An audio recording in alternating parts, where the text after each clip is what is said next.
Mari kita berdoa sebelum kita belajar dari bagian firman Tuhan. Bapa di surga, saat ini kami kembali belajar dari bagian firman Tuhan. Roh Kudus menolong kami supaya kami mengerti dan kami bisa melakukannya. Di dalam nama Tuhan Yesus kami berdoa. Amin. Hari ini kita akan merenungkan bagian firman Tuhan dari Filipi 3 ayat 17. Filipi 3 ayat 17, demikian firman Tuhan. Saudara-saudara, ikutilah teladanku dan perhatikanlah mereka yang hidup sama seperti kami yang menjadi teladanmu. Saudara, sudahkah kita menjadi teladan bagi sesama kita? Seringkali mungkin kita merasa, wah aku jadi teladan gak boleh diketahui orang lain, aku rendah hati, aku gak akan bilang kalau aku sudah menjadi teladan. Kalau itu yang saudara lakukan, puji Tuhan, berarti saudara sadar memang kita tidak perlu menyombongkan apa yang kita lakukan. Tapi saudara, jangan-jangan kita ada di ekstrim yang lain. Kita bukan tidak menjadi teladan karena kita nggak mau ngomong.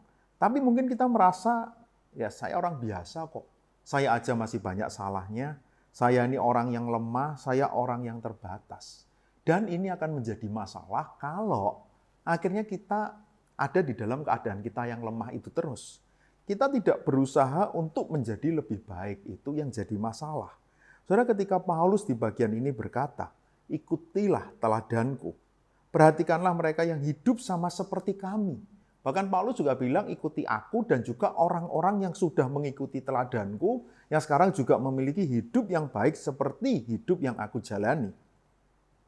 Saudara, itu orang yang seperti apa? Di ayat 18, yang banyak orang hidup sebagai seteru salib Kristus. Jadi ini adalah orang-orang yang hidup di dalam kebenaran, yang tidak menjadi seteru salib. Lalu apa yang diteladankan oleh Paulus dan orang-orang ini? Yang diteladankan adalah bagaimana hidup di dalam Kristus. Bagaimana hidup di dalam kebenaran. Bagaimana hidup semakin serupa dengan Kristus. Itulah yang diteladankan. Saudara, ketika kita percaya kepada Tuhan, ketika kita yakin Kristus telah menebus kita dan Dia menjadi juru selamat kita pribadi, kita sadar hidup kita sudah berbeda. Kita sudah menjadi anak-anak Allah yang harus hidup menurut cara hidup yang Tuhan tetapkan. Kita harus memiliki kesaksian yang baik. Kita harus menjadi garam dan terang. Kita harus terus mengasihi sesama kita karena itu yang Tuhan perintahkan. Saudara, kalau kita lakukan itu, saudara, di tengah dunia yang tidak mengenal Tuhan, di tengah dunia yang hidupnya di jalannya sendiri, bukan di jalannya Tuhan. Saudara, saya yakin hidup kita akan sangat berbeda.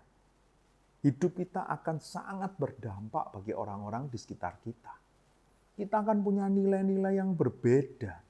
Nilai-nilai yang dibutuhkan oleh dunia ini.